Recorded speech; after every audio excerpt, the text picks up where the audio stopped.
Once upon a time, there lived a programmer who had two sons, Anton and not Anton. Hello, my dear students. Let's continue to break our teeth on the granite of science. Today we will apply the knowledge from the last lesson and pull the owl onto the globe. Oops, sorry, that's not from here. Today, we'll add mouse control to our spaceship. What do we need? The same old stuff. We need to define ranges and simply convert values from the first range to the second. Let's start with the mouse cursor. Let's switch to our main scene and take a look at the output properties. We're interested in the resolution of our viewport, which is 1500 by 1000 pixels. These are the coordinate boundaries of our cursor. Now let's look at the scene coordinates. Select our background. Open the guess what? The right panel. In the dimension section, let's check the size of our background. Since the bottom left corner of the background is at the origin, we have a range of values on the x-axis from 0 to 1.5. And a range of values on the y-axis from 0 to 1. Let's start with the x-axis because it's easier. There's only one operation there. We'll be getting coordinates from the cursor in the range from 0 to 1500 and converting them to a range from 0 to 1.5. Take the maximum values. How do we turn 1500 into 1.5? Yes, simply divide by 1000. The x-axis question is closed. Now let's look at the y-axis. We get values from the cursor in the range from 0 to 1000 and convert them to a range from 1 to 0. Take the maximum values. How do we turn 1000 into 1? That's right, cut this 1000 by 1000. But we don't need 1, we need 0, so the second action will be subtraction. We must subtract 1 from the resulting value. And the last thing we need to do is flip the resulting range to get rid of the negative sign. As the third step, we multiply the obtained result by -1. We're done with the theory. Now let's pray that our theory doesn't shatter against the cast iron reality. Let's switch to the logic node editor and assemble a puzzle. Switch to the logical branch, player input. Make the window wider. Move to the side to free up some space. And pull out the Set Object Rotation block. Immediately pull out the Look at block and select the y-axis on it. Connect them.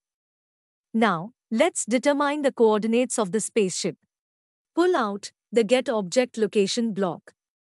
Connect it to the From input.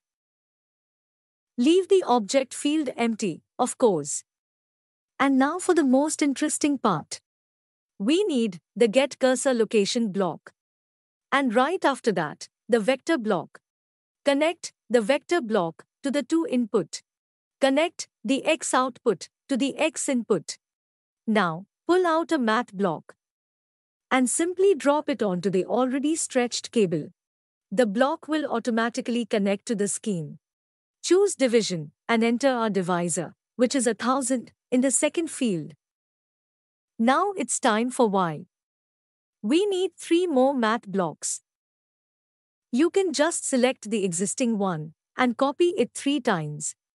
Connect the Y output to the first input on the first block. Let's check, just in case, that the block is in division mode and we're dividing by 1000. In the second block, we need to subtract 1. And in the third block, we need to multiply by -1. Don't forget to connect the cables. Also, enter the value into the z-axis, to which nothing is connected.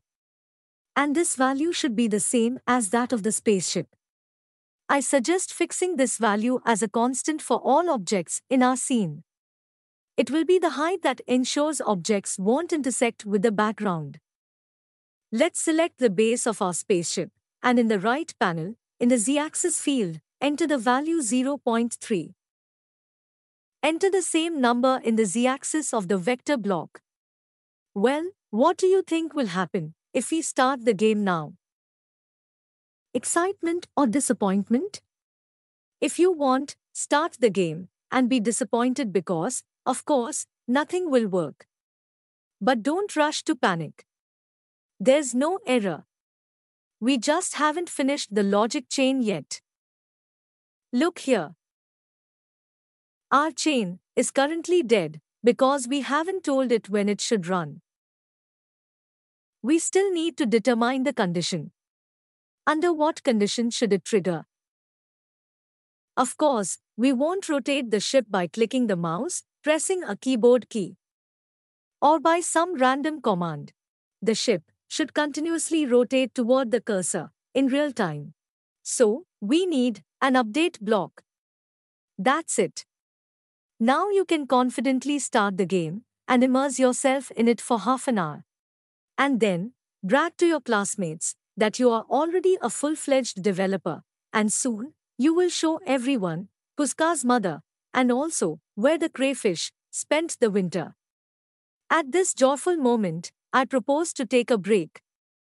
In the meantime, I'll think about what to do with you in the next lesson. Bye bye.